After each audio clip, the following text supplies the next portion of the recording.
Maybe their most improbable win of the season, the Canucks rise up to take down the high-flying Jets 6-2 the final at Rogers Arena. Lots to digest. This is Rink Wide Vancouver.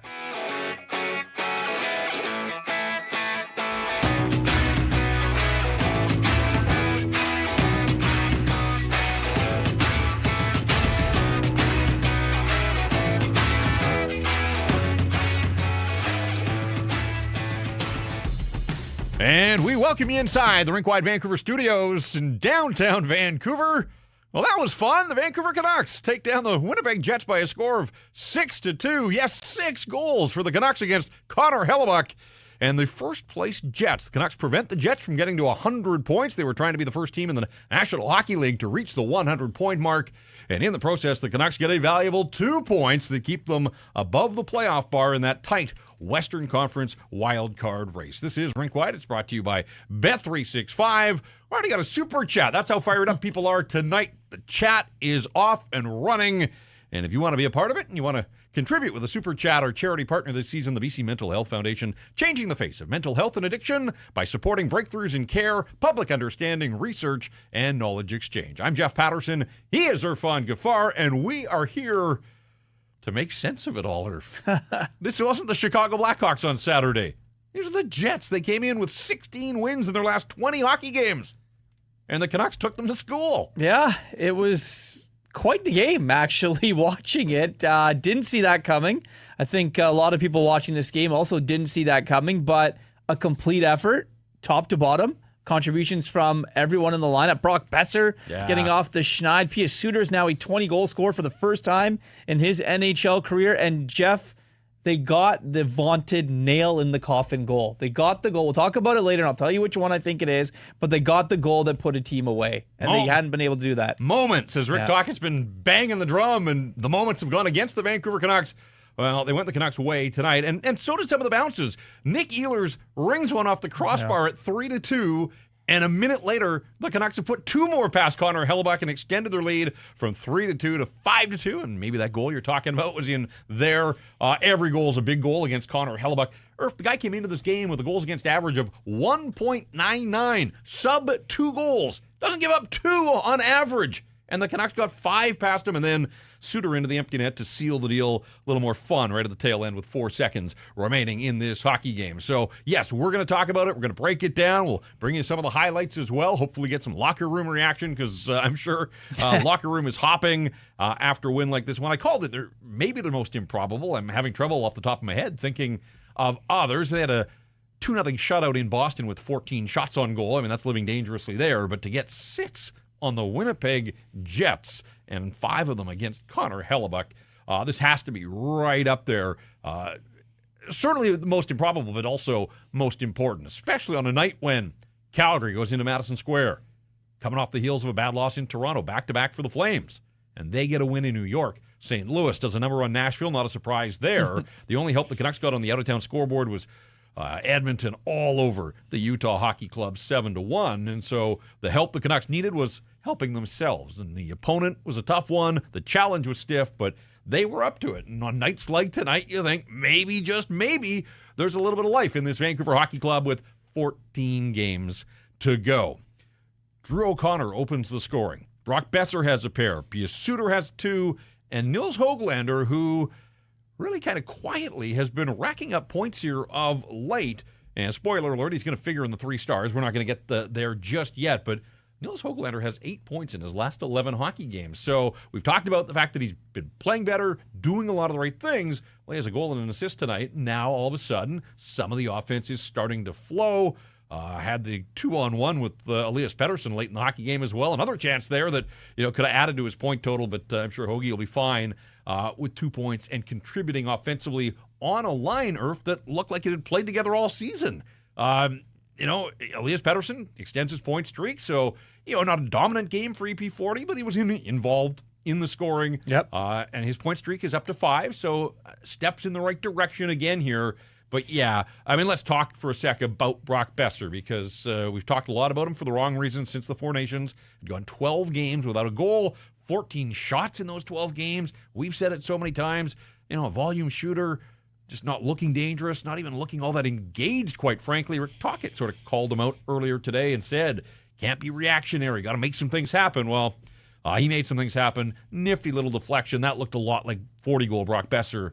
And the way that he scored so many of his 40 last season, hand-eye there to tip one in midway or late in the first period.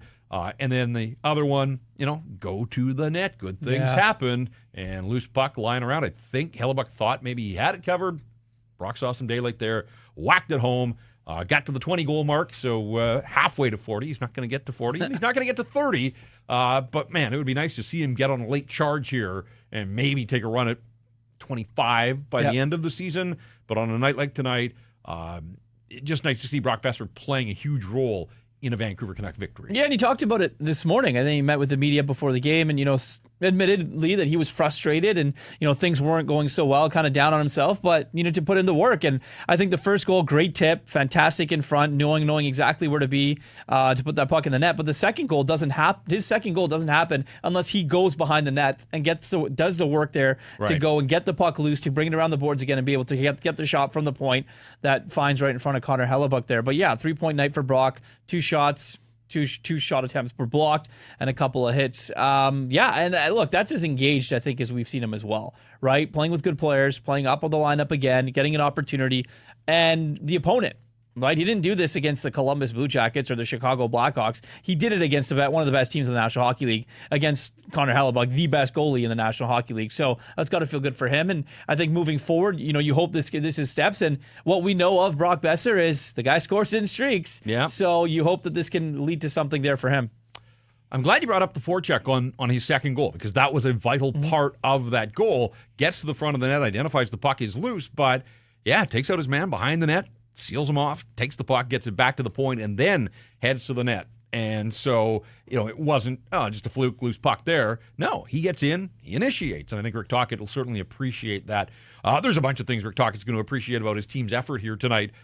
The 6 goals is great, dare I say incredible, against the Winnipeg Jets, but I bet you Tocchet and the coaching staff like the fact that the Jets were held to 21 shots. Yeah. This was a low shot attempt night. Did they catch Connor Hellebuyck on a bad night? Maybe. Too bad. You take it and you run with it, and they did, and they made Connor Hellebuyck look pretty ordinary. So they're going to see the Jets again in 10 days' time at the tail end of this upcoming 6-game road trip. We know what happened the last time they were in Winnipeg at the end of a road trip. They got schooled, so maybe that was fresh in their mind as well. Certainly didn't want to get outplayed and embarrassed by Kyle Connor. Had a natural hat trick in the first period.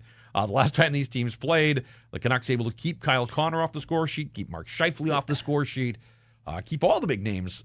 Ehlers did score and he hit the crossbar, but Iafallo had their other goal to make it 3-2 and made it interesting. It's a 1-goal game at that point with a lot of hockey remaining, and that's why we said one of the turning points was the crossbar midway through that second period, and after that, Canucks were able to step on the gas pedal and put this thing away. Super chat coming in from Dominic right off the top. This team's a lot more fun to watch when they score. Who would have known? Long time coming, and we've got a stat that stands out, and this one really does jump out, and we'll get to that a little bit later on here on Rink Wide. Stittle Boston says, I'm glad Tocchet stuck with Höglander and didn't give up on him, and the Canucks didn't trade him. And it was a grind in the first half of the season for Nils Höglander, the 24-goal guy from last year. Just didn't look the part, wasn't dangerous, was a healthy scratch on a handful of occasions. but as we said, really since Christmas has played well, and now over the last 2 or 3 weeks, starting to see some of that production follow. And so good things happen if you stick with it and keep playing the right way. Eventually, things are going to go your way on the score sheet, and I think we're starting to see some of that on a more regular basis now for Nils Höglander.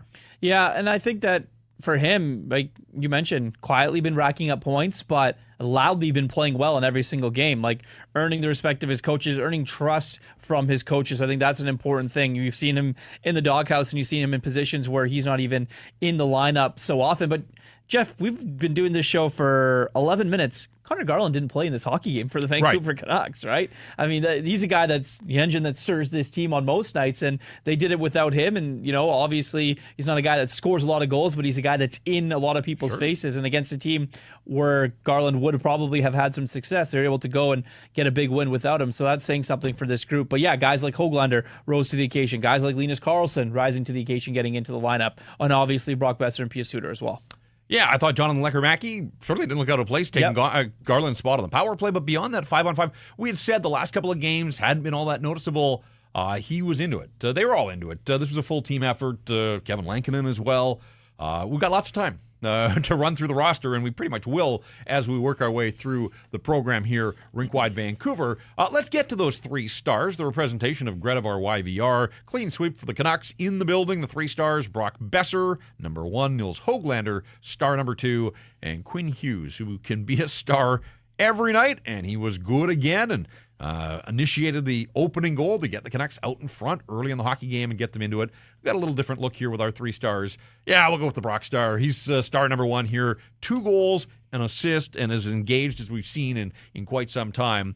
All right, we were swayed by the empty netter at the end, but come on, I like big round numbers. 20 goals for Pius Suter. I mean, good on him. I didn't know that he was a 20-goal scorer. He'd been so consistent at that 14-15 mark throughout his career, and on a low-scoring Canucks team, he has had a breakout season, and full credit to him. Contract year, Pius Suter. It's worked out all right for him, whether it's here or somewhere else, but he's going to see a bump in his pay.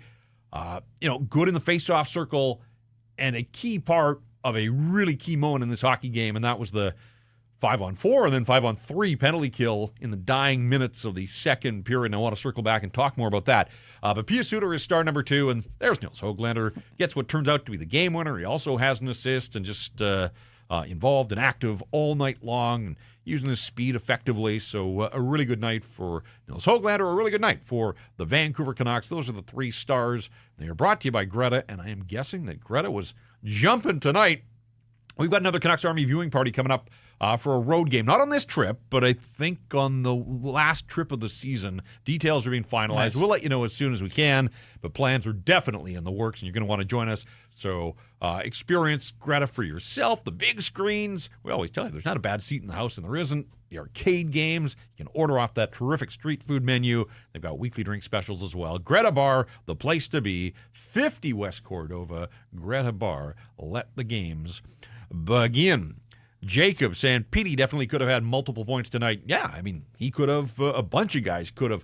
We usually throw in an honorable mention in our 3 stars. I think Kiefer Sherwood was just a dog and a bone all night long, and then makes the play to set up Pius Suter for his first of the 2. I mean, that was good work again on the forecheck. Get in, get the puck to brush behind the net too, and Sherwood able to set up Pius Suter there. So I just thought Kiefer Sherwood was buzzing all night long. Yeah, that's the goal for me. That's the 5-2 goal. That's the goal where this team hasn't been able to score. Where they're up. You were able to relax at 5-2. Yeah, they were able to relax at 5-2. I mean, the Jets didn't look like they really were the Winnipeg Jets on this night, but they did play a decent hockey. You mentioned the low shots by them. Credit to the Canucks been able to playing defense there, but that's the goal. That's the nail in the coffin goal. That's what the Canucks have lacked all season long, and it was set up by guys that have been workhorses for this team this season.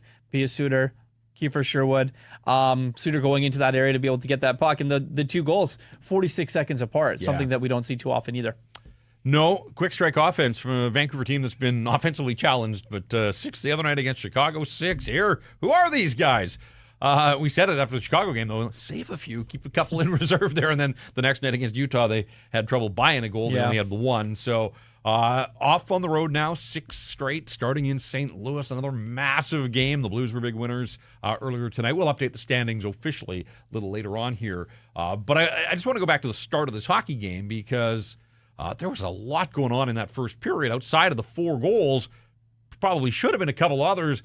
Incredible stops at both ends of the ice.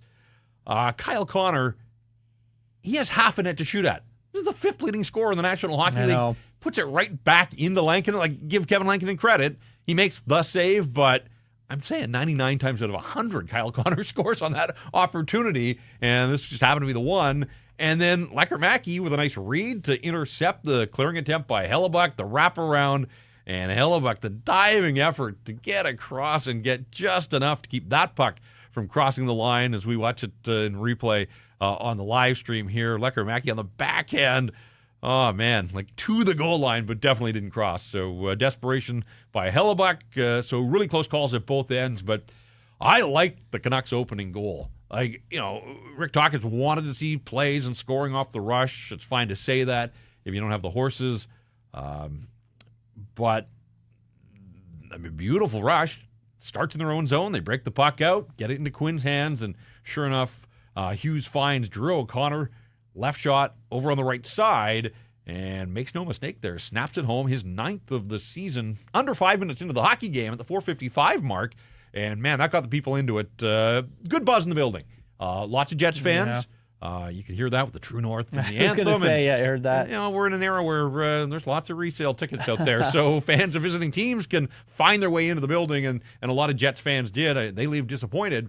But a pretty goal. And a big one. If the Canucks fall behind this Jets team, maybe it's a woe is me kind of night. Not our night, not going to happen. Was never going to happen. No Filipino, no Connor Garland. The mountain's too steep. But for the Canucks to open the scoring and get a lead, and I know it only lasted 10 minutes, but still important, I think, to get the jump on the Jets. Some bonus points for scoring a pretty goal to make it 1-0. Oh, absolutely. And I think that's what they needed, especially against this team. I mean, the Jets didn't really look like they had it in the first few minutes of that game. The Canucks kind of were taking it to them. You can see the ice kind of tilting right away as soon as the puck drop in their favor. And yeah, Drew O'Connor, the last time he scores a penalty shot, right? That was, we spoke last game of where's Drew O'Connor been? And well, finally shows up when they need him the most. Ehlers, though, for the Jets, obviously making it 1-1. He was flying. Yeah. He was the Jets' best player by far tonight. Yeah, I have some Canuck fans as we work our way towards the summer. And the fact that I got some thoughts on that later. There's fans that are probably drooling a little thinking, my goodness, the speed and the... Yeah.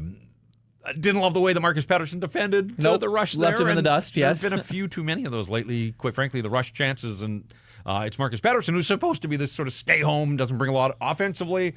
He made a great defensive play in the second period, though, loose puck lying in the blue paint, and he was able to, I think it was Iafallo again, or maybe Velarde. No, it was Velarde, and basically just leaned on him and outmuscled him and didn't allow him to get his stick on a puck that very clearly could have found its way into the net. So Ehlers ties it. Pretty goal, the speed on full display there. He's up to 22 on the season.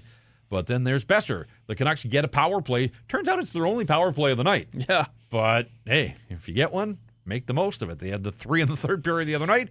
And you kind of got a feeling that, they heard about it. They heard about it from the coach. We talked about it a lot. The players themselves recognized that they kind of threw up all over themselves on Sunday in that third period. Had a sense that maybe there'd be a more determined effort on the power play. And sure enough, work it around. The point shot, Hughes deflected. We talked about Lekkerimäki, gets a point there. I like the way that he handled the puck. He had poise. He looked confident.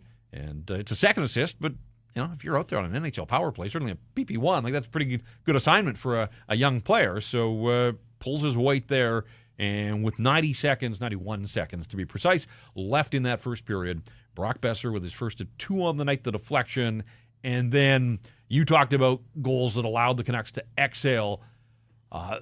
There was still 2 periods to go, so nobody could think it was over at this point. But, man, again, another moment there to score off the rush. 2 rush goals in the first period, Irv. Hoaglander, it's a pretty 3-way passing play, and to get it under the wire with 3 seconds to go, instead of letting the clock run out and feeling pretty good about a 2-1 lead, they were able to extend it. So I thought that was a big moment in the hockey game as well. And, Hoaglander's only got 6 goals in the season. 2 of them have come against Connor Hellebuck. He scored in garbage time in that 6-1 loss in the Peg. But This was a pretty goal, and again, nice reward for Nils Höglander, the way that he is playing. So the Canucks get out of the first period up 3-1. I was surprised to see this. But again, when you look at the season that Connor Hellebuck's having, and he's well on his way to a second straight Vezina, this is the first time all season he's given up 3 goals in the first period of a hockey game. It's crazy. Things that just don't happen. Now, sort of to complement that, let's get to our stat that stands out. Because the stat that stands out, brought to you by Resurrection Spirits, is that you got to go way back in the time machine. And I did it manually. In the first intermission, I went back through every game sheet to make sure I had this. The last time the Canucks scored 3 goals in the first period of a game this season was in Chicago when they beat up the Blackhawks the first time. Scored 21 seconds, I think, into the game that night. Now, remember opening night against Calgary. Built a 3-0 lead and had a 4-1 lead after one. So it happened on opening night. It happened in game number 5, and it hasn't happened since. So, some cosmic happenings here for the Vancouver Canucks. You don't want to squander 3 goals on Connor Hellebuck, and you don't want to squander 3 goals in the first period for the first time in forever. They didn't. They win by a score of 6-2. That is definitely a stat that stands out, and it's brought to you by Resurrection Spirits, an East Vancouver company offering a full range of small batch distilled spirits from rye to gin to vodka, even a ready-to-pour old-fashioned. These spirits are crafted using BC ingredients, so you're supporting local, which is more important than ever. And these guys they partnered with our friends to come up with a Sakarison price gin, and they've got a deal for you as well. You use the code S&P. You get $5 off. You can check it out at resurrectionspirits.ca. Jot it down, resurrectionspirits.ca. You can find out about the S&P gin. You can find out all about their entire product line there. And get that S&P gin while you can, because once the bottles are gone, that's it. They are gone. Resurrection Spirits. The Vancouver Canucks have sort of been resurrected here in their hopes of... At least their offense has. Yeah, seriously, where did that come from? I mean, every night on the show we would break out that stat about 16 without scoring 3 in a game, and 24 of 25. All of a sudden, it's 2 of the last 3. They've hit 6.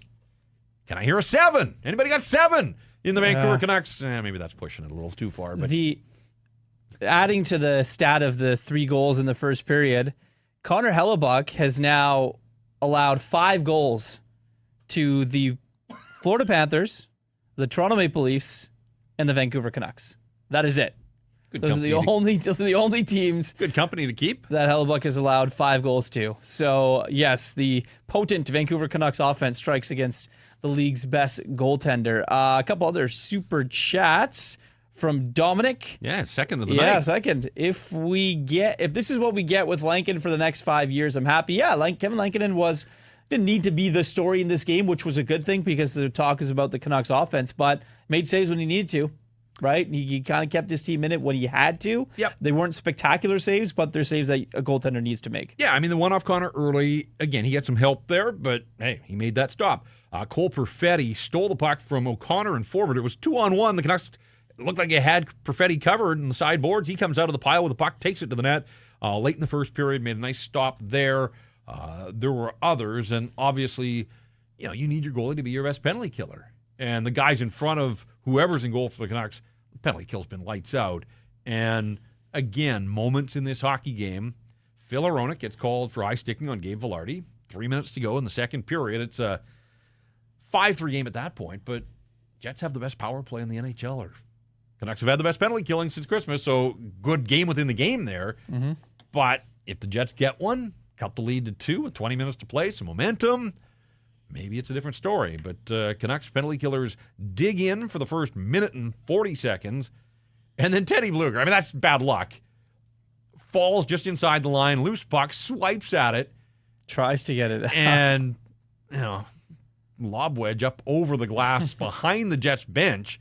If it just goes into the Jets bench, I don't think it's a penalty. No, it's not. Up over the glass. A bunch of things had to happen sort of for it to go that way.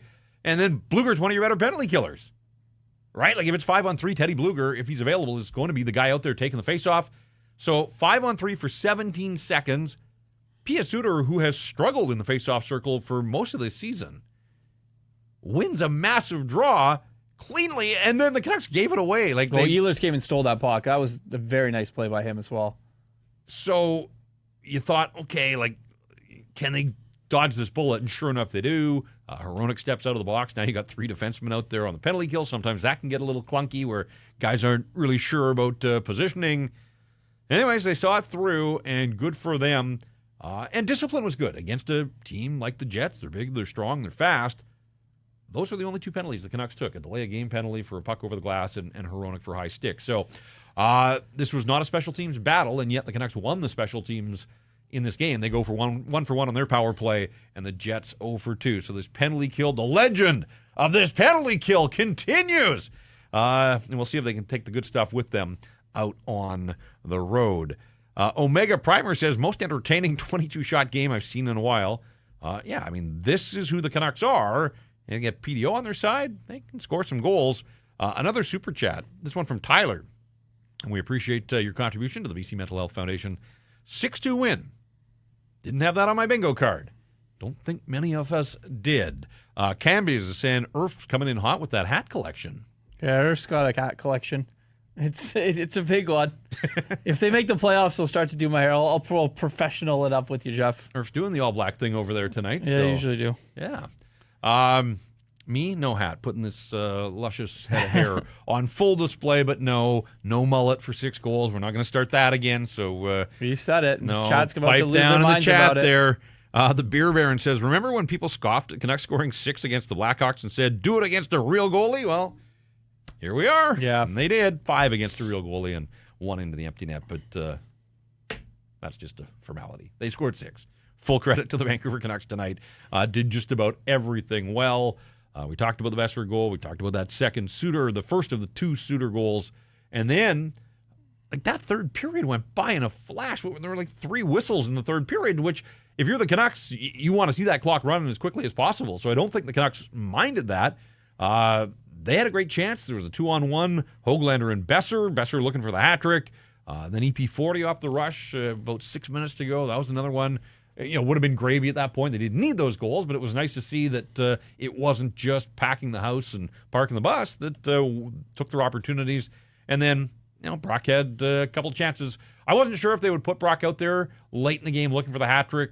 I mean, he has worked his way into that role, so I wasn't shocked, but I wasn't sure with some of the other guys that were going tonight. I thought maybe Rick Tocchet would turn to the Sherwoods and Teddy Blugers and ultimately it's P.S. Suter. But Brock he had a couple shifts there with the net empty. I think up 3, you were okay. And absolutely, yeah. No, at that point, without a doubt. So it would have been nice to get a hat trick for sure.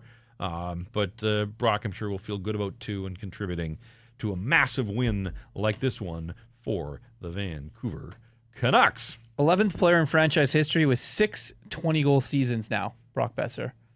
So just slowly creeping his way up to some more franchise records for the longest tenured Canuck. Yeah, and I am curious. I mean, we talked about him being streaky. Like, what will this do? It hasn't just been the 12 since 4 Nations. It was 4 goals in 31 games since the start of January. He had gone ice cold. But hopefully this can, that positive reinforcement that, hey, I am a goal scorer. I can do these things. And I like the second goal, but I think for me, I like the first goal more, the hand-eye. Yep. I mean, that's just a goal that Brock Boeser has shown an ability to score, and on the power play as well. Like, I want to see him more on the net front on the power play, and for whatever reason, they've kind of worked him on the outside, sort of that down-low guy in the corner that pulls out and more of a play. Put him in front. I mean, the hands are there, the hand-eye. I would just park him in front of the net moving forward here. So, What'd you think of the adjustments on the power play? Like, I thought that power play, I mean, there wasn't many opportunities, right, obviously, it's just but one. It was very purposeful. Like, there were guys moving. And I say this with all due respect to Connor Garland, who has lots of roles on this hockey club, and I get on the power play, puck retrieval, and sometimes on the entries, but I mean, it's a running theme here on Rink Wide, right? Yeah. The big wind up over on the sideboards. Yeah. Never going to shoot. Lekramacky gives you a different look. Yeah. Yeah. And look, Lekramacky, it wasn't like he was in a shooting gallery tonight, only had 2 shots on goal, but there were times he was looking for shots. He was positioning himself to be a shooting option. That's his bread and butter. I didn't love the fact that he started this game on a line with Nils Åman. And look, it's all hands on deck right now. I get it.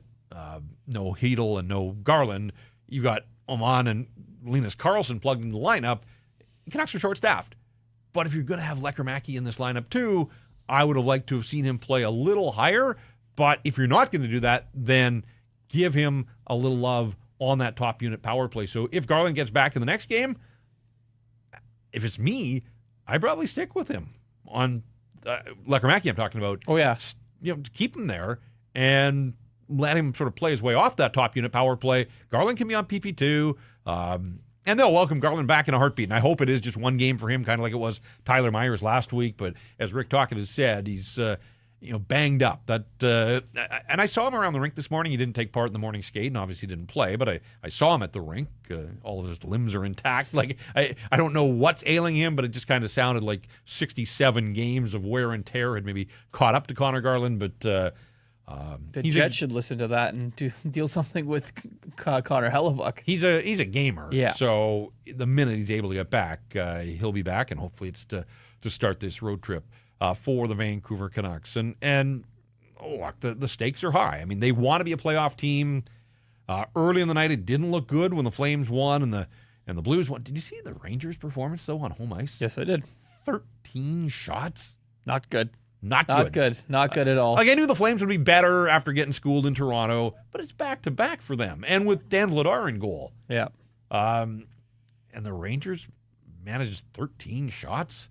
I didn't see any of the game, but people that did said that like just absolute just a carnival from the Rangers' perspective. Like they just couldn't complete a pass. Like just nothing doing. And that East wild card spot is fun too. Oof. Ottawa and Montreal now in it. Yeah, for sure. We'll update the standings around the playoff bar here in a sec. I want to take a moment, though, to tell you about the Pacific Toyota dealers and the Toyota BZ4X, 100% electric vehicle backed by peace of mind, knowing that it's Toyota, and that spark of joy you get when you pass a gas station knowing that you don't have to stop. The added perk of being able to access HOV lanes when driving an EV, even when alone in the vehicle, and it can handle any terrain, so you can take it from the city to the slopes or wherever your life takes you. When you choose the BZ4X, you can get up to $6,500 in rebates and incentives, and right now you can finance a 2025 BZ4X from 3.29% for 36 months. Visit shoptoyota.ca for your local Pacific Toyota dealer today. DPD got back in the lineup. He did. And I thought played his usual rugged brand of hockey. Yep. I felt bad for him on the second Winnipeg goal. Adam Lowry is just a monster of a man. Takes DPD out behind the net. Steals his stick. Right under his arm. Right in front of the referee. And just so happens to discard it over in the corner. Well, the puck works its way back to the point. Luke Shen with a shot. Loose chains in the blue paint. And there's DPD trying to defend without a stick. And that puck was loose for a moment. If he's got a stick, maybe he's got a fighter's chance at least to, getting a stick on it. Or tying someone up or something like that, yeah. And so, pretty savvy play by Adam Lowry. It was a little dirty, a little sneaky, but didn't get called for it. So, it happened, but I felt bad for DPD. His family in town, they put them up on the Jumbotron in the building. So, watching their son and brother, I think it was mother and dad and sister. I don't know that for sure, but the family was definitely there. And I loved on the Jumbotron in the building, this is the problem when you got two guys named, Elias Pettersson, they were like, the Pettersson family. And then underneath it was family of Elias Pettersson, and then in brackets, D. Like, you got to go that far to, we get it. It's not the other guys, but yes, DPD's family. It would have been easier just to say that on the Jumbotron. But, yeah, I mean, look, when you look at this lineup, Quinn Hughes and Tyler Myers paired together. They split Hughes and Hronek, and I think that was a reflection of the opponent that they were facing tonight and recognized that, they had to try to spread the depth out. And another outside of the penalty, but whatever, penalties happen. But, I think another solid night for Phil Hronek in a month or a month and a half full of them. This was a challenge, whether it's the Scheifele and Connor line, whether it's, trying to defend the speed of Ehlers, and even lower in the lineup. Lowry's a big man. They've got a fourth line that can get in there and grind and bang and crash as well. So really, you can't take a shift off. You can't afford to, relax when you're playing the Winnipeg Jets. And so right through the line. I mean, this really was a solid team effort. But defensively, Jets are the third highest scoring team in the league with all these weapons. Connor and Scheifele among the top, I think both top 10 in goals scored, both over 36 and 35. Good night for all the defensemen. And I like the strategy. I like, people have wondered, can Hronek carry his own pair? Mm-hmm. Are the Canucks able to split these two guys? I think nights like tonight, proof's in the pudding there, that if they get into a playoff matchup, that's probably the way they would have to go. So a little test spin, and they come out on the right side of a 6-2 victory. Yeah. I mean, look, credits to them. They said all the right things, after the Utah game, and it was all of us were sitting here, and even the fan base, I think, looking at it, being like, oh, this might be an auto win night for the Jets. Just the way that they were playing, how good they've been, how deep they are. And the Canucks came out and, they punched right back from the very start of this hockey game. And, they didn't take anything from anybody, even after the whistle. There's some scrums that were getting involved and things like that. And, they were on top of it. They were defending themselves. They're pushing back when they needed to. I saw that Lekker-Mackey got smoked by Morrissey. Oof. Yeah, he took a big one from Morrissey. Dakota Joshua did escape by, but I think at that point in the game, I think the bench was yelling at him, don't do anything, just because he didn't want to give the Jets a power play. But there was that as well. So, I think it was an all-around solid performance by the Vancouver Canucks. I think that, if you can build on something like this, it's a big game on Thursday, bigger than this one, probably. So they need to go into it with this exact same, bottle this up, put it in a can, and take it with you to St. Louis. Well, they backed up the good win in Calgary last week with what should have been a win, and it turned out to be against Chicago. Yeah. So they did follow up a good win with another, and then sort of slipped on the banana peel, or at least step forward, step back against Utah. This is a big step forward, and you're right. I mean, as far as what's on the line, that game on Thursday is massive. Missed opportunity against Utah at home. Now you go into St. Louis. You won in St. Louis. You scored 5 in St. Louis. I mean, that game has stood as a beacon for a long time. Hopefully they can draw on that and feel good about themselves. But, boy, the Blues are playing really good hockey. We'll talk a little bit more about the St. Louis Blues later here in the program. Just looking at the underlying numbers on this night, they favor the Jets. Some score effects there as well. Certainly pushing in the third period. But on the night, Jets carry 58% of the shot attempts, scoring chances 27-21 in favor of Winnipeg. High dangers at 16-11.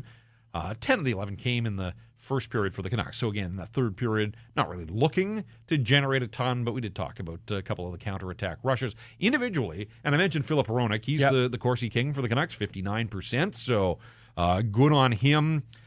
Solid night for Drew O'Connor with the underlying numbers there. And I meant to mention this earlier. So you said, like, his first goal since the penalty shot goal in San Jose. He had scored an empty netter against Colorado in his second game as a Canuck. Remember, Hedl scored in his debut, and then O'Connor. And at the time, we were like, wow, these guys, stepping in and contributing right away. This was Drew O'Connor's first goal as a Vancouver Canuck in the run of play. Like an empty netter and the penalty shot. Yeah. So, long time coming. And again, he looked like he had some finish there off the rush. So now, you get the puck to Quinn, get in the right spot, he's going to find you. But he snapped that home. That shot had purpose. I liked what I saw there. And he was part of the penalty kill as well. It wasn't just Pius Suter. I thought O'Connor had a solid penalty kill shift, used his size effectively when the Canucks were able to get in on the forecheck. So, a guy that's been a little too quiet, certainly since the Four Nations. Hopefully this can serve as, a little bit of I'm not expecting him to go on a goal-scoring run. That's not the kind of player he is, but noticed him more in this hockey game for the right reasons than I have in a lot of other nights to this point this year. So good on Drew O'Connor, and, you on down the list. It was hard to find too many. Underlines weren't terribly kind to DPD and Derek Forbert as the third defensive pair, but against a good Winnipeg team, they kind of get away with that. And next game is another game, and I like the fact that they got DPD back in there. Again, he's seen some really good opponents. Made his debut against Washington when they were at the top of the league, and they're still there. But to face a Winnipeg team, like, these are great tests. This is a good idea of this is the big leagues, and learn on the job. And they took Victor Mancini out, and Rick Tocchet was very clear this morning. Like nothing that Mancini has done, they just don't want either one of those guys sitting for too long. So I think the time was right to get DPD back, and the stage was there. And, like everybody else, did his part to help the Vancouver Canucks here to this 6-2 win over the Winnipeg Jets. The Canucks now 32-25-11 on the season, up to 75 points. And this home record that has kind of gone back and forth a little bit since Christmas, 15-13-7. So 15 wins, 13 outright losses, and 7 in that other category. Still not enough home ice wins. They only have 6 home games left. So 6 at home, 8 on the road.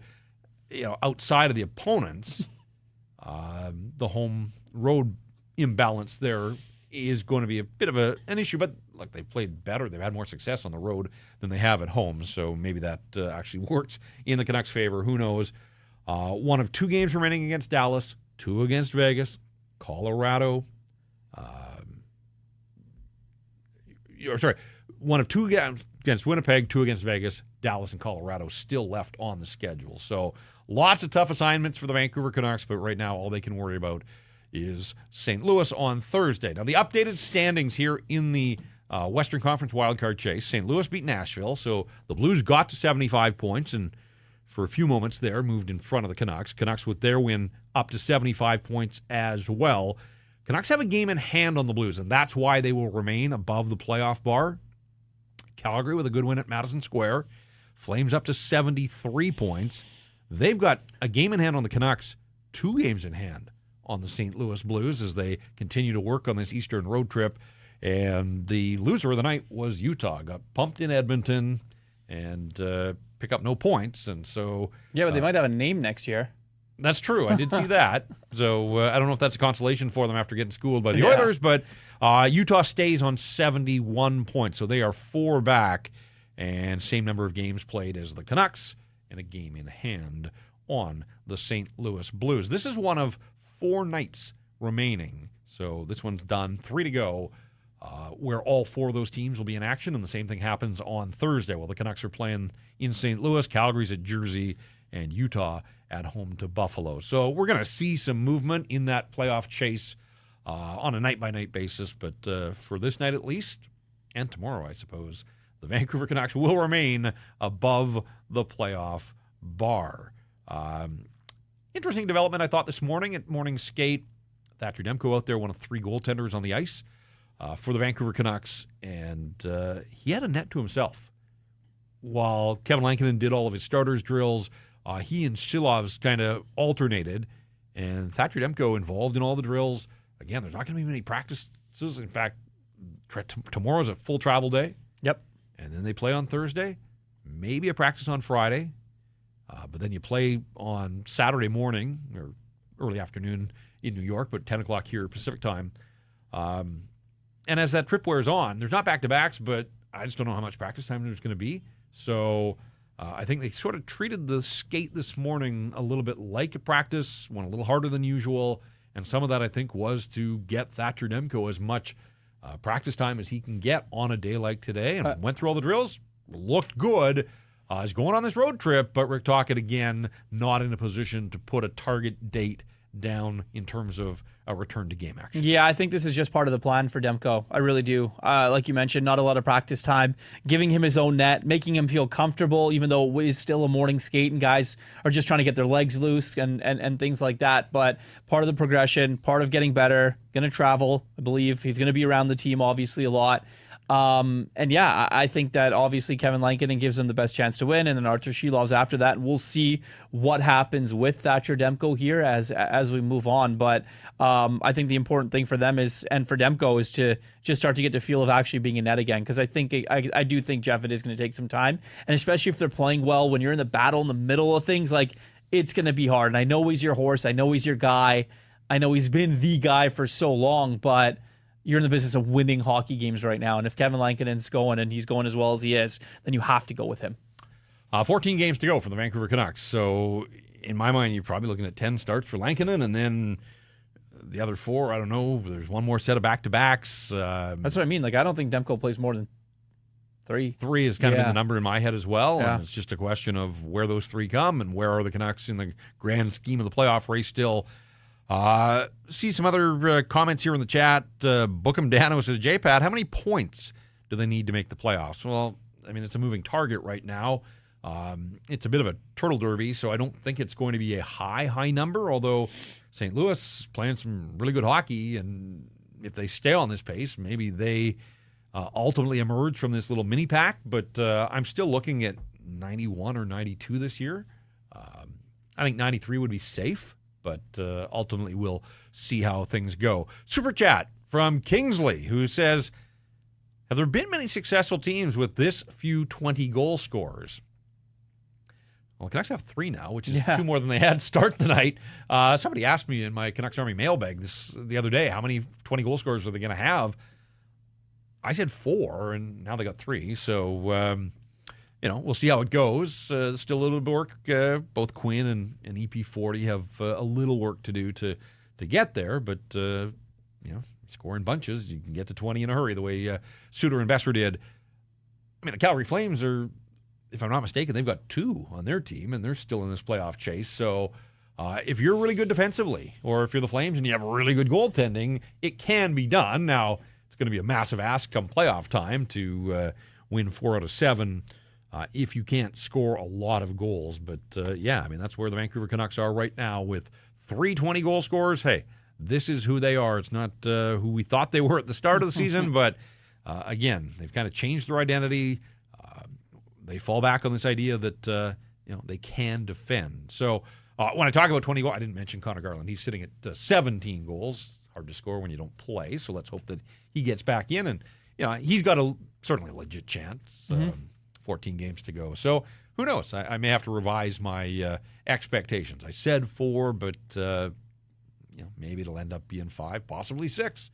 We'll see how things play. If they're going to score 6 every night, hey, maybe some of those guys at 13 and 14 are going to make a late charge. Absolutely. If they're going to score 6 every night, they got themselves a good chance. But let's not dream. Let's enjoy this one and go through there. We got a couple minutes, Quinn Hughes. Yeah, let's hear from the captain here after this 6-2 victory by the Vancouver Canucks over the Winnipeg Jets. That means a lot. I thought we competed really hard, just really invested, and everyone brought their A game. Brock spoke so passionately this morning about trying to get his game in order.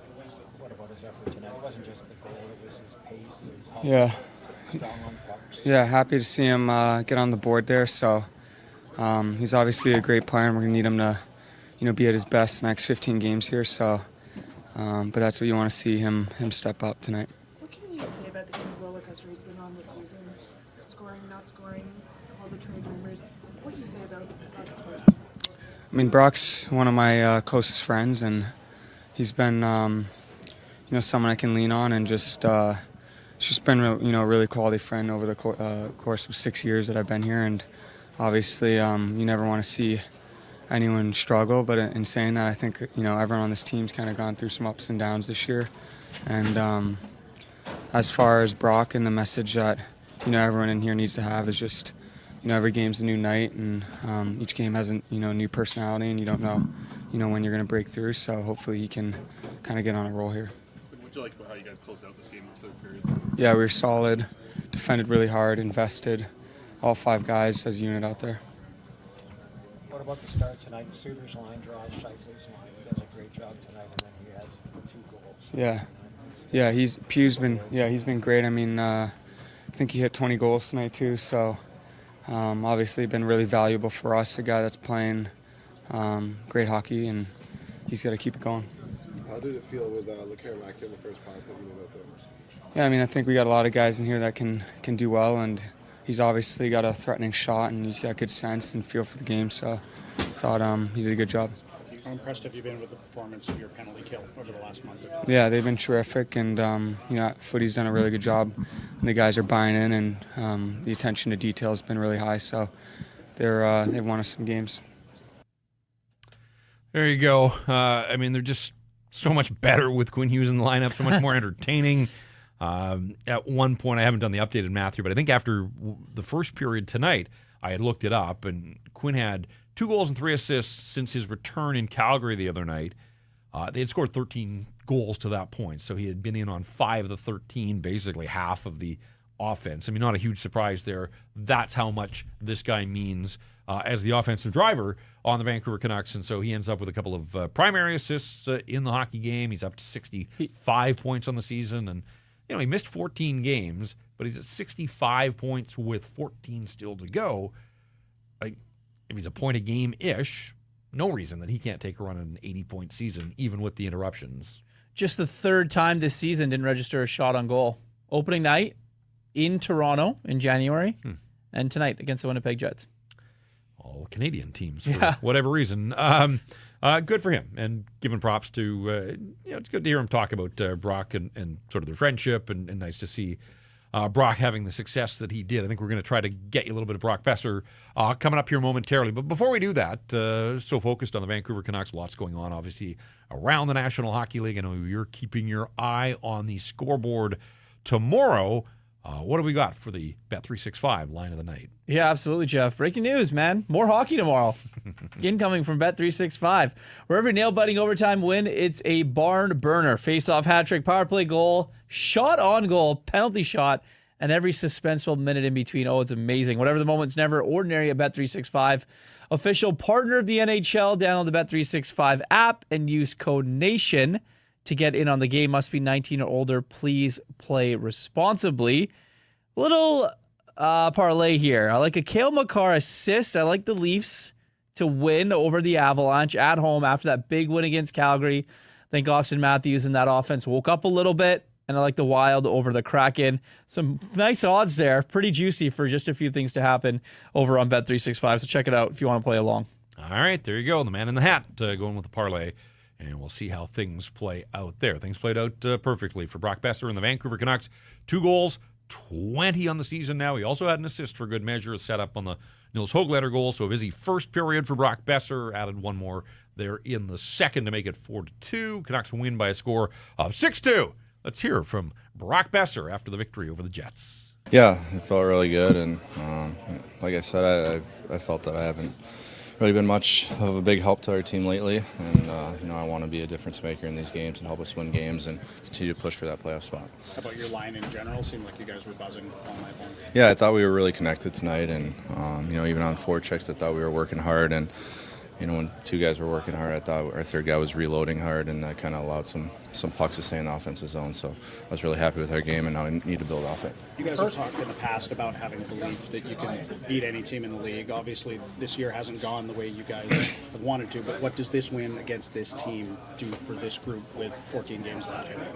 I think it's a huge win, and it should give our group a lot of confidence and just show that we can beat anyone on any given night if we really focus on our details and play to our structure and work hard. So I think it's a big win for these remaining games coming down the stretch, and it's definitely a huge game to build off of. Your first goal is what you've been doing a lot, getting into position for tips, and you had one goal tonight. But your second goal, was that bigger in the sense that you're on the end board, you get the puck to the point, you got to the net, what you've been talking about, what you guys had to do against help, and you were there to get that second one? It was a 5-on-5 goal, so I think maybe that's why it was bigger. I don't know, but I don't know. I was trying, anytime I made a play, I was trying to get to the net tonight, and I just saw it sitting there and took a whack, and luckily it snuck by. But I thought our line overall played pretty good tonight. But that first goal, I mean, your reaction was, fist pump, and it just seemed like, an injection of enthusiasm. I think it was more relief. Yeah. But I honestly, Quinn, anytime Quinn sees a lane, he shoots a puck, and there's been multiple times this year where he shoots a puck and I don't get a stick on it. So, I worked on it this morning, and luckily it paid off. There you go, Brock Boeser. He's got goals, he's got jokes, he's got it all. And he's got 20 on the season now. Good for him, and Pia Suter at 20 as well. We're not going to hear from Rick Tocchet here on Rink Wide, but just wanted to read a couple of quotes from his time at the podium. He was talking about Pia Suter. He said he scored his 20th. I told him after the game, cha-ching. That's a cha-ching goal, says the coach about the pending unrestricted free agent. Again, who knows if it'll be here or elsewhere. Rick Tocchet said they took the information and applied it today, and that's the key in knowing how we want to play and how to expose the other team, and we applied it today, and we just have to keep hammering it down. So happy about his hockey club. One other here on Nils Höglander. I think over the last month, he's one of our best forwards, just with overall intensity. So he's been asked and answered a few times here lately about Hoagie and answering positively. And so another response about the energy that Nils Höglander is bringing. It's wild how things can change, and of course can change over a player and how the coach views him.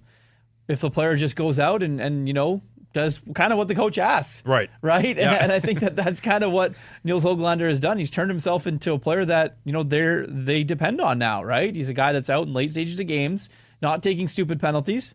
That was probably the one thing that he needed to clear up early, but also, being out there and getting himself into good areas, hard on forecheck and good to play. But it's a cha-ching win for Rick Tocchet too, maybe. Yeah, that's true. He was asked about his future here earlier this morning on Right Shoulder Radio and said, hey, I'm so focused on the season right now, like I don't even want to talk about it. But Patrick Elvine was quoted in an Athletic article about wanting to get something done sort of sooner rather than later. So again, it makes you wonder, are they on the same page? There's still time, obviously, to get something done in terms of an extension. I know the club has an option for next year, but we'll see how things play out. But on a night like tonight, I think everybody from top to bottom in the organization has to be pretty damn pleased with the way this hockey club performed. All right, so they pack up. Wednesday's a travel day only, and they'll have a morning skate and then play the Blues on Thursday. St. Louis was busy winning in Nashville, and that's a key piece of information because this was the first of 3 games over the next 6 for the St. Louis Blues against the Predators. So half of their schedule over the next week to 10 days is against the Nashville Predators. They took care of business quite handily. They did it with their backup goaltender. So that probably means that Jordan Binnington's going to be fresh and ready to go. That said, so was Connor Hellebuck, and you saw what happened here. But Canucks facing the 2 Four Nations finalists on back-to-back games. The Blues are now 10-2-2 in their last 14. Like, who saw that coming? Jordan Binnington must have gotten all the juju in the world from that Four Nations, and he's playing out of his mind right now. Wearing a cape underneath his But jersey even everyone here. else in that lineup is too, right? Because you got to score. As much as you stop goals, you got to score goals too. And they're scoring a bunch. Jordan Kyrou leads the team. He's got 27. Dylan Holloway has 22. But since the Four Nations face-off, when they've really been on this run, Robert Thomas leads the club in scoring. Pavel Buchnevich is playing his best hockey and most productive hockey.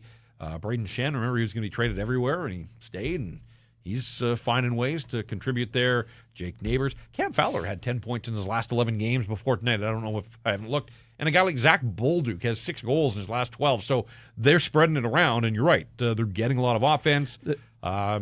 Again, the times that the Canucks have played the Blues, and they faced them twice, and each team has won and the other is building. Remember, St. Louis beat Thatcher Demko in his return in December. Like, they have looked the part of a very average hockey club. So, quite frankly, I'm shocked that they are 10-2-2 in their last 14 games. I think by points percentage, the Blues have the easiest schedule left, and the Canucks have the hardest. So, I mean, that right there underscores the importance, obviously, of Thursday night. That'll be their final matchup, and all points are big ones, but if you can win the head-to-heads, gives you a leg up. So, all right, we'll be back to do this again. Yes, sir. On Thursday. Looking forward to that one, and then on to the New York area for 3. They go to Columbus, and that's not an easy game anymore. Although Columbus has slipped They're not playing that well right now, No, so we'll see where they are a week from now, and then the trip ends in Winnipeg, and trust me, game sheet box score will probably be posted on the Jets locker room wall when the Canucks arrive at the tail end of a 6-game road trip.